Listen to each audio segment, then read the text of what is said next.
How you doing, guys and gals? My name's Doug Wilson, and this is Yellow Hawk Customs Outdoors. Today we got, I don't know, it's kind of a special treat. I've been doing some knife reviews lately. I know they're not all posted yet, but I got guys that are interested in having knives checked out by Bob and I, right? So this video here, we're gonna talk about this knife right here. Okay, this is a knife built by Cody Roberts at Abyssal Wolf Forge. Where's he at? What state's he in? Georgia. In Georgia, I believe. The backwoods of Georgia. It is a takeoff of SEAX. Or SEAX. Or SEAX. All right. It belongs to, what's his name? A young man named Ben Ford. He's out of Alabama. Ben Ford. Right? He's on the Woods Runner. So he asked us to check it out, review it, give him our opinion on this knife. Okay. Now this is a difficult subject to breach. All right. Broach. When you guys are used to reviewers saying all good things about a knife, right? There's nothing bad about the knife that they're reviewing, okay?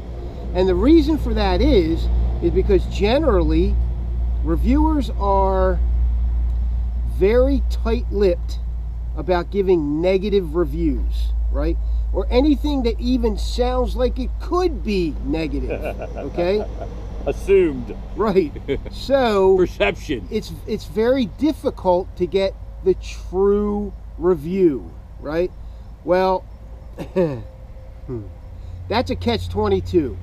You guys stay tuned, and we're going to give you as true a review as we're able to on this knife.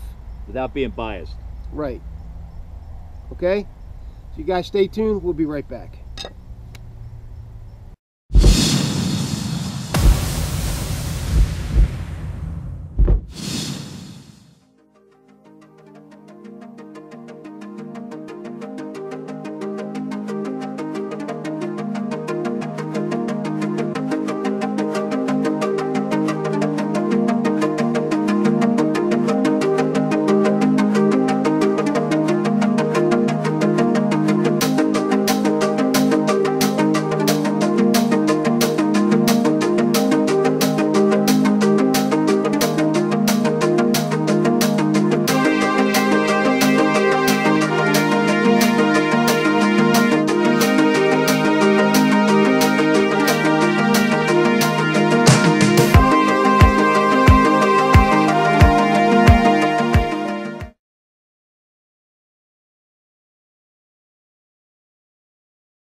Okay, so we're going to do this review on this knife so that you guys can see it up close, check it out, know what Cody Roberts does at Abyssal Wolf Forge, that kind of thing, right? So I thought what we would do is, or Bob and I thought what we would do is, he and I, he's going to do like a tabletop review of it, what he thinks about it, and then I'm going to work with the knife a little bit and we'll show you what it's all about. Okay. Hi guys and gals, what's going on? Anyway, knife reviews and reviews of anything are can be sketchy, like Doug said. I mean, you got guys that get beautiful reviews on everything, and you got guys that just trash everything, okay? We're going to try to be in the middle somewhere. And the guys who trash everything usually don't get many reviews, right? Because as soon as they trash a knife or tell the truth about a knife, nobody wants them to review anything. So it's a fine line you got to walk. Well, what we're doing, we have young Ben Ford. He belongs to the Woods Runner Forum, and he asked us to do this. It might be to his chagrin, because you won't find more honest SOBs than the two of us sitting here, and we have a really critical way of thinking. But that being said, Cody Roberts also is a friend of ours, and he's in Woods Runner, and he's made some knives for me and for Doug. That critical way of thinking that we have is what protects us in the field. Absolutely. Okay? That's what that critical way of thinking does for us. Yep. We got to tell the truth, at least to ourselves, Yep. about a piece of gear. To our own self be true. Because when we're out there for 3, 4, 5, 6, 10 days at weeks. a time, right? Living in the field. And, you know, what if something goes wrong? You got to depend on gear for your very life, right? It's possible. So you got to be honest. Yep. So what we're going to do is we're going to do a middle of the road type critique. It's a positive critique, and as I said before, the knife was not made for us. Okay, it was made for Ben, and his hands might be smaller. His way of using a knife may be different. He may have had different attributes he wanted in his design and in the make. So we may give you our opinion, but that doesn't mean that this doesn't work for him, or that Cody didn't follow his specs, so forth and so on. All right. Now I know everybody likes to have specifications, steels, sort of thing, and angle grinds and everything else. Okay. We're going to put those in the comments or along this video when we edit it later down the road. I'll put the information, all the specs and all, right here. I'm just right there, maybe. Okay. So anyway, talk about the edge. This is sort of like, as Doug was saying, it's sort of a saber grind that goes into a convex. It's extremely sharp. Okay. The steel, we'll let you know down the road. I'll take a guess. Yeah. 1095 or 80 CRV2 or 1070. Right. It doesn't matter. This thing's sharp as hell. Okay. It has a very pronounced point on it that when you go to put your finger on it like so, it wants to cut you. Right, it wants to grab it. It wants to grab it. It's a stabber for sure. Okay. This design knife you've seen before is called a SEAX. Okay. S-A-X-E or S-E-A-X. And this was used by the Germanic, the Slavic, and the Baltic tribes all along northern Europe. Okay. Parts of Scandinavia, into Russia, whatever. Okay. It was an all-day, everyday carry. It was farm implement. It was a war tool. It was a tool basically through those people in the 5th, 6th, 7th, 8th, up to the 10th, 11th century or so. Okay, so its origins are of Germanic origin. Okay, the Vikings carried them around, so forth. Okay, anyway, the handle seems to be made of some type of G10 plastic. Okay, it's a full tang. It has a nice butt end here on the end of the pommel for smashing stuff, cracking stuff, and whatever. Okay, it's a straight edge. As you know, my preference is belly edges, because a belly edge will catch something quicker than a straight edge will. Okay, because it's pronounced. Okay, it comes out. My reason why I like kukris. There's more metal there. Yeah, I like kukris. Okay, so anyway, the handle for me, and I have a small hand. Okay, my hands are small. This handle for me is not long enough for me. Okay, it's too short. When you have a big blade, anything over 7 inches, even 6 inches, you need to have that handle at least 4 to 5 inches long. Okay, sometimes longer. It could, to compensate for your hands, number one. Also for the chopping motion, allowing the wrist just to do, or the fingers to do the chopping motion, like so. All right. Let's do a comparison real quick. Yeah, here, look. All right. Watch that blade. So this is a really small blade. This is our Farnhawk, built by Sam Farnworth, right? Now we're going to put the handles together here, and we're going to show you that this small knife, the handle is even longer than by an eighth of an inch or SEAX, so, at least. Right? Yeah.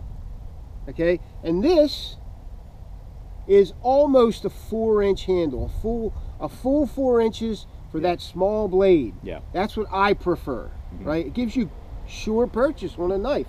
That's not to say that Ben can't use this knife, because he can. He may have smaller hands. Absolutely. Now the advantage to this thing, that they put a choke-up choil in here. Okay, so when you go to the choke-up choil, like so, yeah, this is ample. It's ample. It fits. Okay.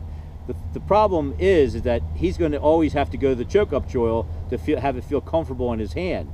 Okay, if he's going to do any type of carving, slicing, wherever the case might be. Right. When he's back here, he lacks. He has a bird's beak pommel, which is very good, but he lacks this kind of control, because the handle's a little too short, and not enough of it is in his hand. But it's still possible. It's still possible. I mean, it still chops. It still stabs, whatever. Okay, so that's you know, that's about the only thing I can see that, you know, I think that would bother me is the length of the handle. Doug, anything you see? Anything else? I like the grind. You know, this is a hand forged knife. You gotta always remember when someone does a review where this knife is coming from, and whether it's hand forged, CNC, or whatever, stamped out, whatever. Okay, this is a hand forged knife, right? So that heat treat's got to be right, and usually Cody Roberts has a pretty good heat treat. Yeah, I have several of his knives. You can strike a ferro rod on this. It's got a good spine, you know. You know, all around, you know, I like the primitive. I like the primitive type or the rustic look. Mm-hmm. I like that, to me. I mean, if you're going to do the bushcrafty thing, why go out there with shiny stuff when you can have darkened stuff and whatever? It looks like it's been around for a while. I know. You know what I mean? Screw those shiny knives. But anyway, I mean, Cody made me the Grizz primitive, and that's an excellent knife. Okay, and I designed it, and I think Ben took a design off the SEAX for himself. It's not a bad design at all, especially for a chopper. Okay, so I don't have much more to say about it. That being said, let Doug play with it a little bit. Okay. Aha. The knife. Okay, so let's give you a real good look at it. All right, really good look at this knife.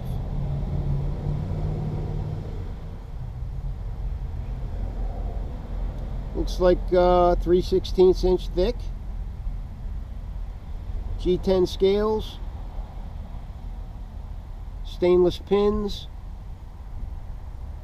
Now I could be off a little bit. This is just what I see. Okay. Guesstimation. It's you know, basically a saber grind that goes into a good convex, right? And Cody's edges, They're great. he does a great job on his edges. Yes, he does. They feather stick well, all that stuff, right? They chop well. There's a lot of meat behind them to keep them from chipping or rolling or whatever. Mhm. So, give you a good look at it.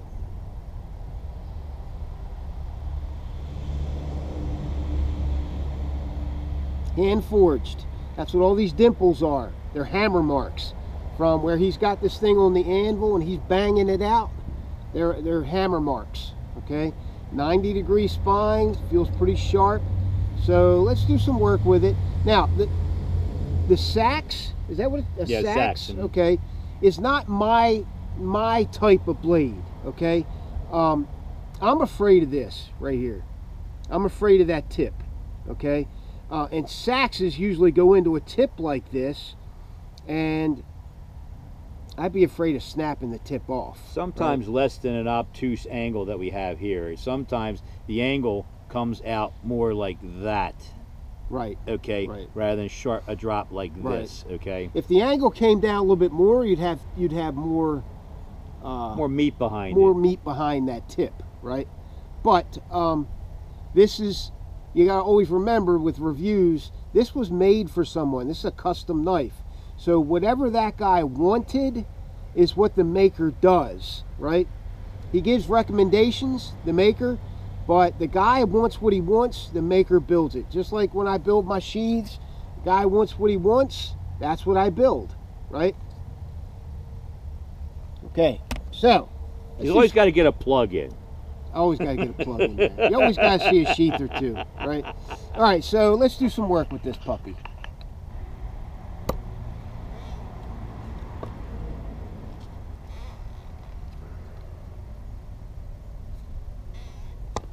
Looking for a piece of wood to baton. This will work. All right. This is a piece of fairly soft wood. Don't know what the tree is, so.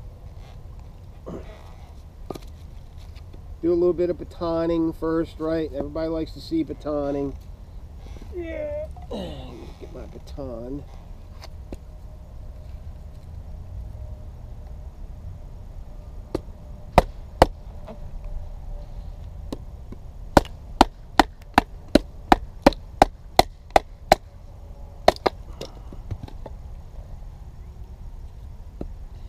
Now that convex grind is going to split that wood open a little bit more than say a Scandi grind wood, right? A little wider. It's a little wider at the base there. It gives it a little more push to split that wood open. It wedges the wood out.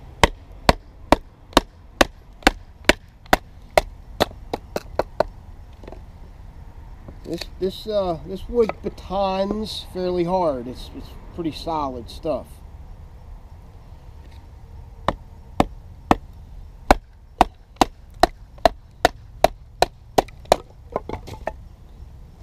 There is sort of an art to batoning in order to get through the wood completely.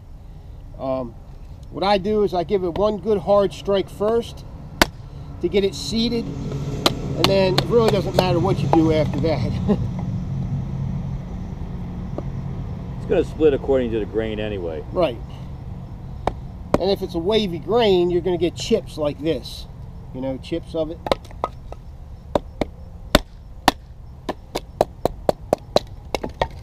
Beautiful. They got some stuff to. It's a good job. Got some stuff to feather with now. Right. Well, just like you know, other reviewers will state, some wood feather sticks better than other wood, right? So I'm looking for a piece of birch right now, because birch feathers pretty good. Let's see what we got here. Some of this wood is old. Let's see what this one does. I think this is a piece of birch.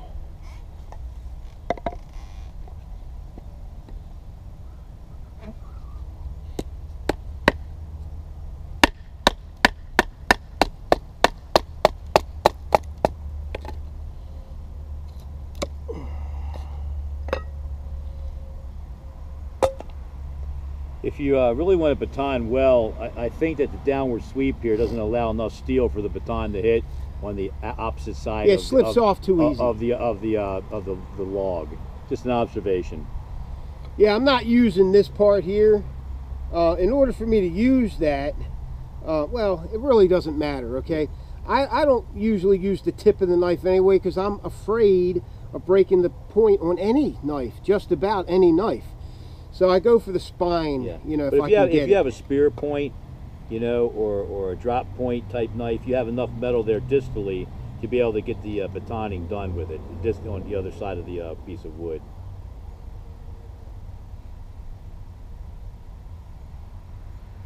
I like Cody's edges. He does a very good job. Now I like my feathers off the bone, okay? So I can put them wherever the hell I want. So I get a pile of them off the bone, right? Get a pile of them off the bone, and then that's what I use to start my fire. How does it feel handling, doing something short like that and small?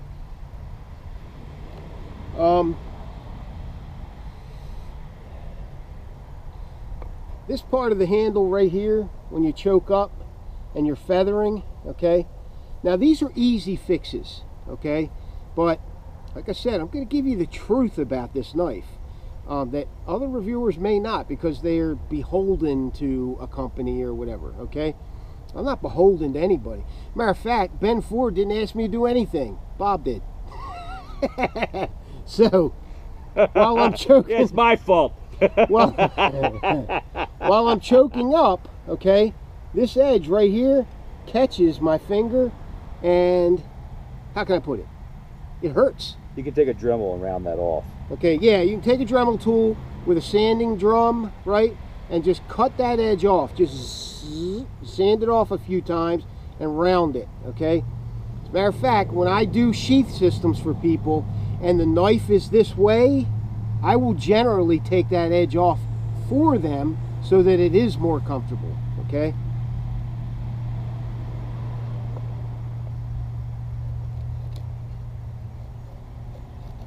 You gotta remember that these, you know, over 6-inch type knives are for doing big, gross work. They're not always used for fine work, okay? So you're batoning, you're chopping of some, you know, 3 to 4 inch type trees, make a shelter, that sort of thing, splitting wood, self-defense, whatever. That's what a big knife is usually good for. That's why you don't, there's no one tool option. You have at least, you know, at least 3 knives in the field, you know. of different and varying lengths and styles and designs for skinning, for carving, for chopping, so forth, and for fighting if you're proficient at that. This actually is hurting my hand to do this. I'm having a hard time getting the edge to bite into the wood, but it could be the wood. It could be the wood. Why don't you just sharpen that to a tip like a regular, if you want to make a 10th steak or something like that, you know what I mean, without doing feather curls, if you want to stand up and chop. See, it does. It's a good chopper. It does the chopping work. We want to make a 10th steak, you want to take out Dracula or something because Halloween's coming, Or zombies. Or zombies. It does a good job there.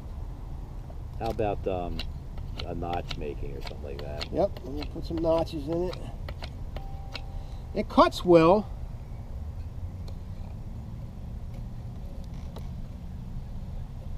It feathers okay. I'll give it that. All right. That's a big knife now. You got to remember that. Big knife, right? These convex grinds, in order to feather stick, they really got to be ground the right way. What I'll do is I'll make them thinner, a thinner convex, right? So that that point is more pronounced, the edge, so it gets a better bite. What's happening here is when I push into the wood, it's digging. It's not biting enough because the shoulders are wide, are preventing it from biting, right? So this is all easy fix, right? It's easy to take the shoulders of a convex grind down. I do it all the time.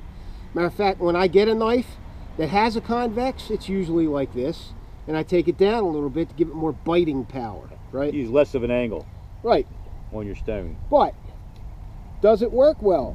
Yeah, it's okay. It works pretty good. I mean, it feathers.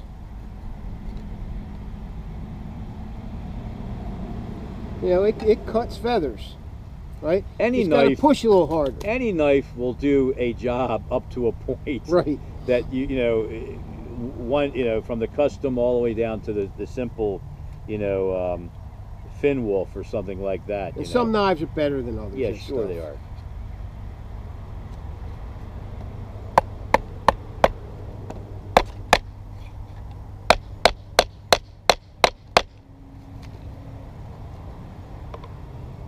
It bites. That convex edge does bite. In the straight cut, like this.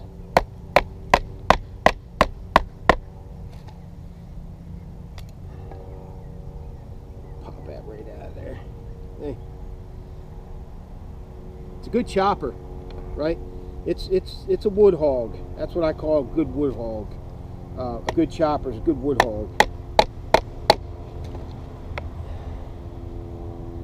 These notchings that I'm doing now are generally for building stuff like traps and snares, shelters, stuff like that, right?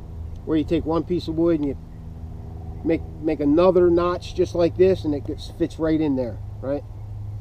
A knife like this is very good at linear cuts, straight cuts, okay? Very good at doing that.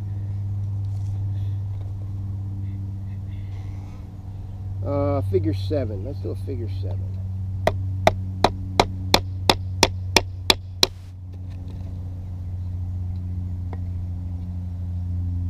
Okay, this is where a 90-degree spine isn't extremely beneficial when you have to do thumb pushes, okay? And I'll give you the remedy for that, okay?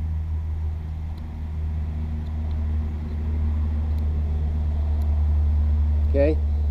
Doing thumb pushes like that, when you have to push the spine to make a figure 7 notch or something like that, it hurts, right? So what some knife makers will do is, where you would do the finger push, they'll round the spine there, okay? Now this is all stuff that you can do with a Dremel tool on your own, okay? Don't be afraid to take and work with your knife to make it the way you want it. Modify. Right. The only thing you got to remember is do not heat that blade up too much, right? If you can't touch it with your fingers, it's too hot, okay? Just remember that. You'll ruin the temper, all right? You got to remember that all these skills are done at the base of a big knife, okay? the base to mid blade, because that's Right. where you have all the control.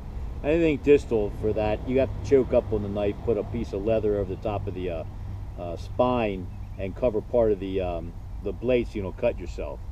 I mean, I've seen people in Indonesia use a 22-inch machete to make a bow and arrow and do all kinds of little sharp cutting and so forth and so on.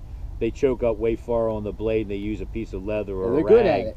and they're real good at using a big knife. But that's something they use every day. We tend to think we just have to do a couple notches, feather sticks, and whatever. We don't work with a knife every day.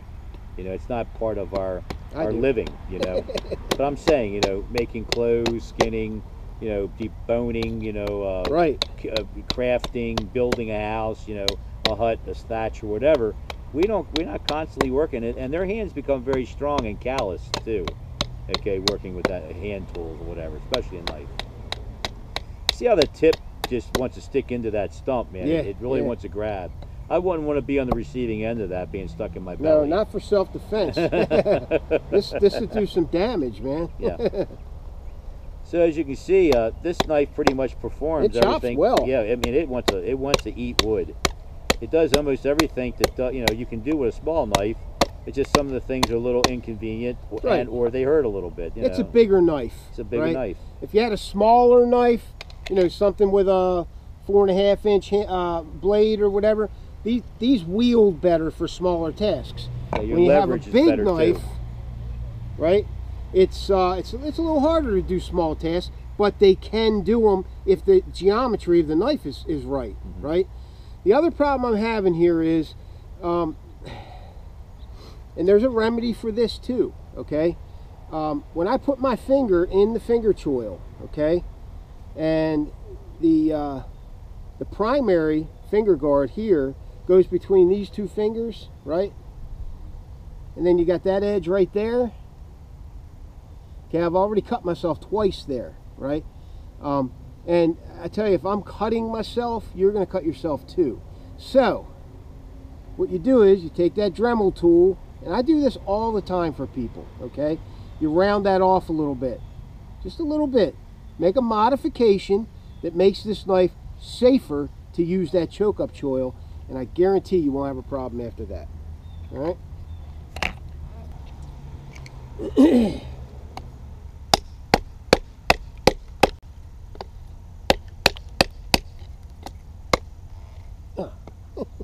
That tip is a mug.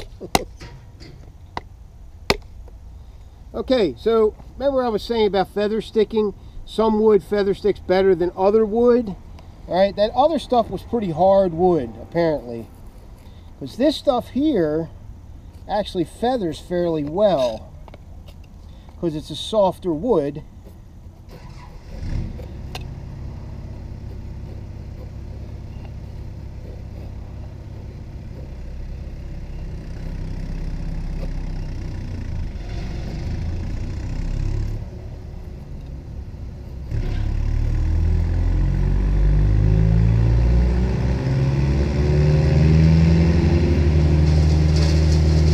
Excuse the noise in the background. They're taking down trees, and I think they're chipping them. So we're almost done anyway. I think one of the issues with feathering like this, that tip always wants to get stuck in the log all the time. Right. Okay. I get down to here, and the tip wants to stick in. Right. Okay. Kind of cuts down your ability to use it fully.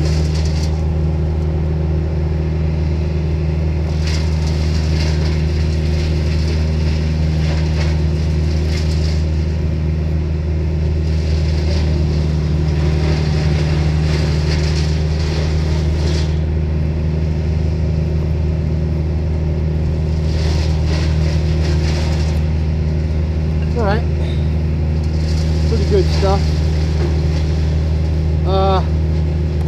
Remember what I was saying, right?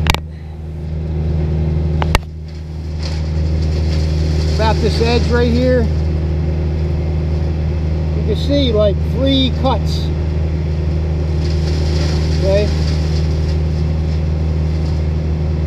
And a couple of times my my finger slipped up a little bit, right, while I was using it.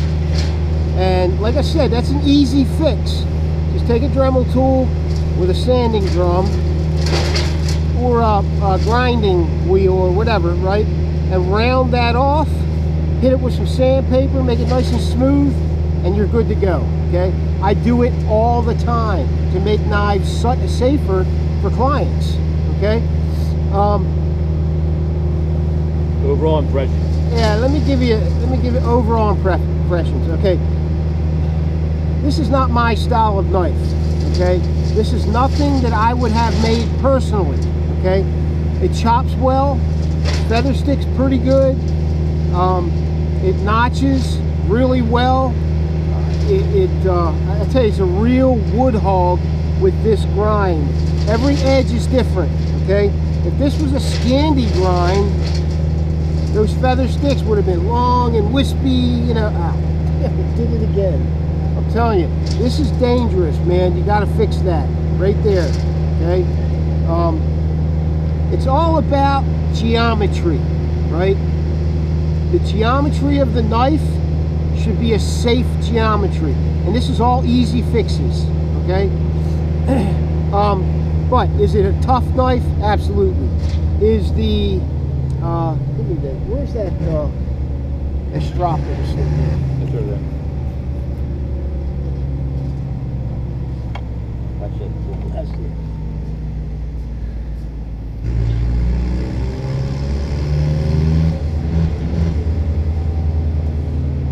Let's drop this edge a little bit, and when I get a knife sharp, I can usually tell. And like I said, Cody does a good job with his heat treats. I haven't had any problems with any of the knives that I own from him. I'm sorry about that noise, guys. Notice how when he strops that, his angle's higher, mainly because it's a convex grind. Right, that convex grind, I'm getting down to the edge. You don't want to just drop the convex part. You want to get down to the edge, so I increase that angle a little bit to make sure that I get down to that edge. If you're not careful, though, you can convex the edge too, and you don't want that. Okay, you want a sharp edge.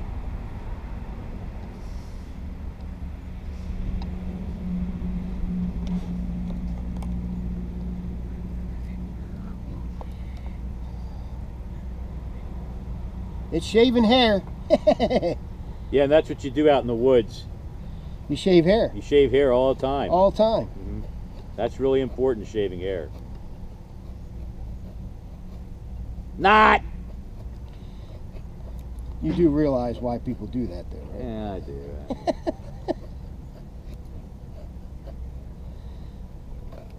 I'm not satisfied with this wood as far as feather sticking is concerned. All right, while he's looking for this piece of wood, I just want to introduce you real quick to a very cheap and a very good knife by Cold Steel. You guys have probably seen it before. It's the Finn Bear, okay? And this model is designed off of an older model from the 80s made by Isaki Verkala. He was a Finnish knife maker. And it's really good for skinning, for fishing, everyday use, yada yada. And it only costs 11 bucks, okay? Check it out. If you want an everyday carry, throw it in your tackle box or you're hunting, whatever. Great knife, okay? Yep. Thank you. Nice knife.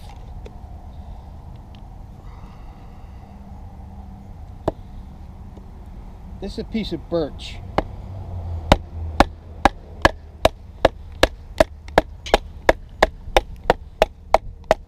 It's agonizing. It's making noises. That's a move. A lot of this wood we had here from a couple years ago. Right. We used to make a fire pit and camp out on Doug's lawn until Progress took it over. There we go. All right, so birch is a softer wood, and it feather sticks well as long as your edge is a good feather sticker with you know, certain types of wood. This edge feather sticks pretty well. Okay, you just gotta, like I said, some wood feathers better than other wood does. Why don't you make some just fuzzies on the spine? Use the spine, make fuzzies. Rub the spines on. All right. Make a fuzz stick. I know. Fuzz stick. All right. Watch that blade. Watch the edge though. You mean the dust? Make that dust? Yeah, we used to call them fuzz sticks when I was a kid. That's what we call a fuzz stick. This 90-degree spine works pretty well. All right, you get all this dust together, and as long as the wood is dry, it'll strike with a ferro rod. The other thing you can do is... You want to strike a ferro rod? Yeah, I'm going to strike the ferro rod.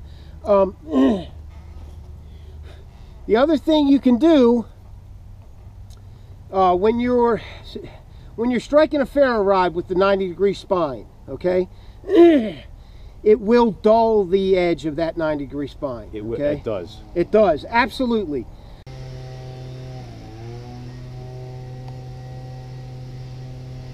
You guys see that? The blood. You gotta be careful of that edge there. All right, fat wood.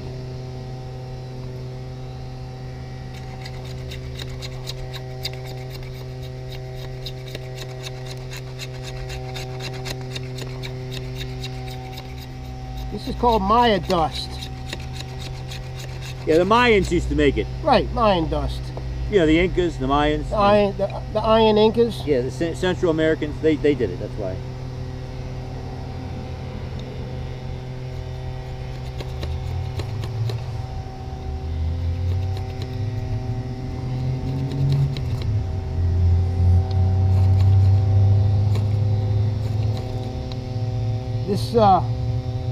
This 90-degree spine is not quite sharp enough to strike a ferro rod. All these things are easy fixes. Good knife makers fix them right away, and it comes with the knife. You know what I mean? This is all attention to detail stuff.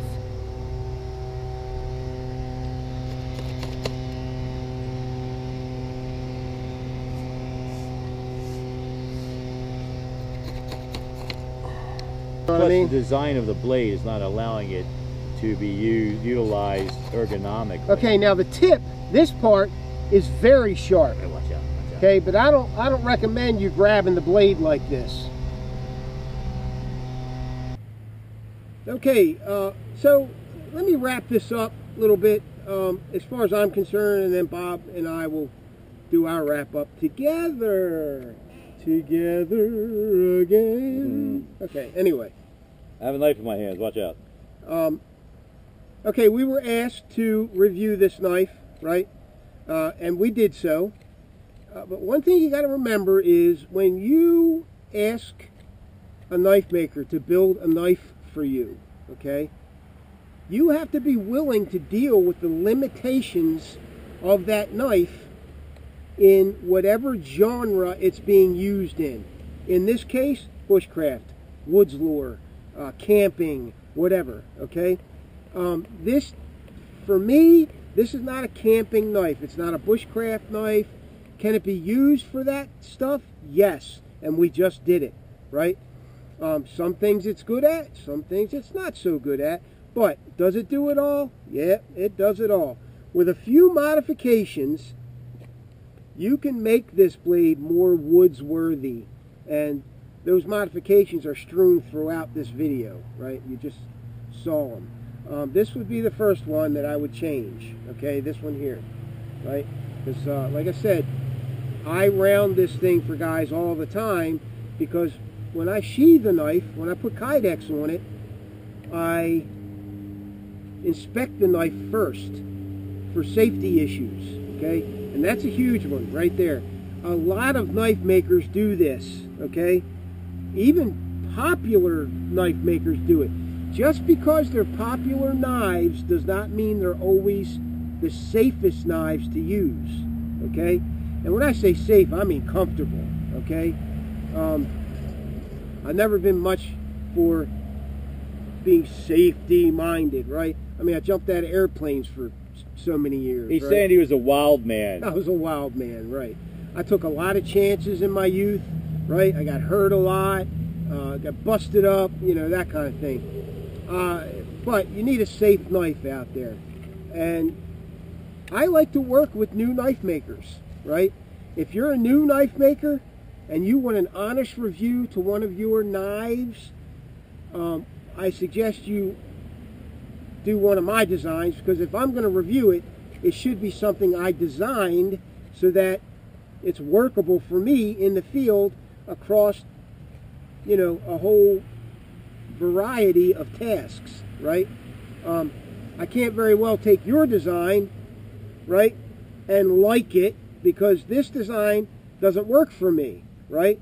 But does it do woodsy stuff? Does it do bushcraft stuff? Yeah, it does. But it's not like a bushcrafter would do it. Let me see this one. You know, that's a bushcraft knife right there, right? This is a small task, and most of the tasks that you do in the field are going to be smaller tasks, camp-style tasks, right? With a knife about that size, maybe an inch longer, right? Making a steak in case I meet Dracula. This is a weapon, okay? The SEAX was a general all-purpose utility weapon, right? So there's different genres in which blades will fall, okay? Just want to throw that out there. If you're a knife maker and you want to have us review one of your knives, a newer knife maker, I'm not talking about guys that have been, right, your knives have already been reviewed, okay? New knife makers who consider themselves good at what they do, but they want a little bit more promotion, contact us, right? Contact me, I'll get a hold of Bob, we'll do something together, whatever, okay? Thank you.